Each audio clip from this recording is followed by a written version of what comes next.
8 ოქრო, 7 ვერცხლი და 3 ბრინჯაოს медали. ახალციხელის სპორტსმენების მორიგი წარმატება კარატეში. შიტორიო კარატედო სპორტსმენებმა მონაწილეობა საქართველოს ჩემპიონატში მიიღეს, საიდანაც გამარჯვებულები დაბრუნდნენ. გუნდურ ასპარეზზე ღია ჩემპიონატში ახალციხის ნაკრებმა მეორე ადგილი დაიკავა, ხოლო ინდივიდუალურად 22 მონაწილიდან ქალაქში 18 სპორტსმენი საპრიზო ადგილებით დაბრუნდა. საქართველოს ჩემპიონატი ქალაქ გორში გაიმართა, სადაც მონაწილეობას ქვეყნის ყველა მუნიციპალიტეტის ნაკრები იღებდა.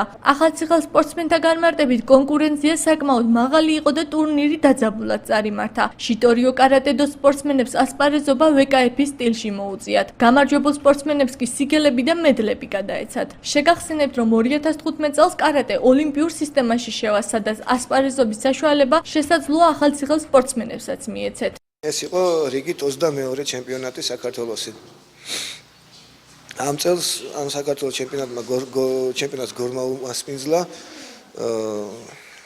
გრანდიოზული 1300 მონაწილემდე იყო თითქმის რა ეს ჩემპიონატის მონაწილენი.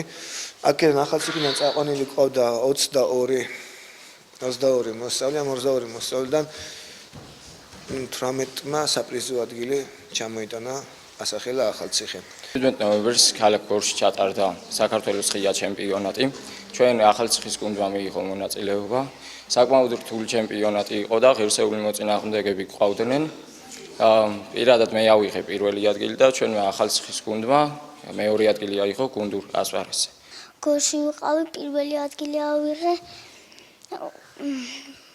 მე ძალიან მიხარია, რომ პირველი ადგილი ავიღე და ძალიან მადლობა ჩემს მასწავლებელს.